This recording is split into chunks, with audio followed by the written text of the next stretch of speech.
अच्छा अच्छा अच्छा तो सुनाई दे। काहे खजुआवेला तू ले लो दवाई, मीठा कद कम जनी करला परवाही। काहे खजुआवेला तू ले लो दवाई, मीठा कद कम जनी करला परवाही।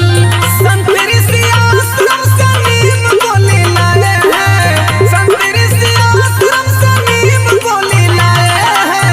6 गोली सुबह है 6 संझिए तो खाए हैं, 6 गोली सुबह है 6 संझिए तो खाए हैं, 6 गोली सुबह है 6 संझिए तो खाए हैं। निम हकीम पे भरोसा कैसे जागा सजना, पढ़ा लिखा तू तो केतना या भागा सजना। अरे अरे अरे छोड़ छोड़ छोड़।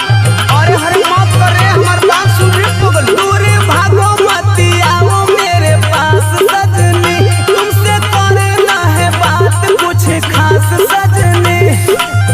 छुट्टी की बीमारी है पापा जी बताए हैं, छुट्टी की बीमारी मेरे पापा जी बताए हैं। 6 गोली सुबह है 6 संझिए तो खाए हैं, 6 गोली सुबह है 6 संझिए तो खाए हैं, 6 गोली सुबह है 6 संझिए तो खाए हैं।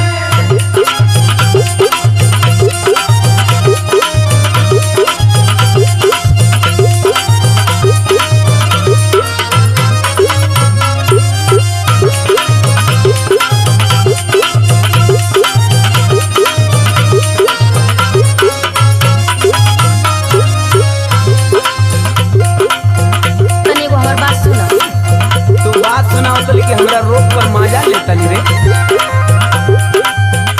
खैला छगोली तो ढेर ना सुनावा सजना, जाके दूर हमसे खूब खजुआवा सजना।